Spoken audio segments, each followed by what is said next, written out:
অনেক বাবা আছেন পড়ার বই ছিল না বলে বন্ধুর থেকে গাইড ধার করে পড়েছে।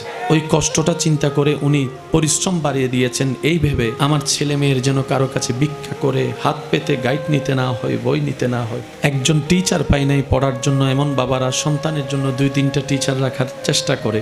ছোট্টবেলায় ভাতের মার খেয়ে পেটের ক্ষুধা নিবারণ করা বাবাগুলা আজকে সন্তানদের প্লেটের সামনে পোলাও রোজ বিরিয়ানি দেওয়ার সর্বোচ্চ চেষ্টা করে। সবাই ভবিষ্যৎটাকে একটু বেটার চাই। আমি না পাইলে অন্তত আমার ছেলে মেয়ে যদি পায়, এই পাওয়ার ভিতরে আমি বাবা সুখ খুঁজে নিব, আমি মা সুখ খুঁজে নিব। কত ভালোবাসা, কত মায়া। অথচ হাসরের ময়দানে সে বাবা সন্তানকে বলবে আমি তোকে চিনি না, আমি তোকে চিনি না। মা বলবে আমি তোকে চিনি না, চিনতে চাইও না। যখন বেসাহারা হয়ে ঘুরব, আপনি আমি আপনরাই চোখ উল্টাই নিবে, তখন নবী রহমাতুল্লিল আলামিন ডাক দিয়ে বলবে উম্মত আমি তোকে চিনি, আমি তোকে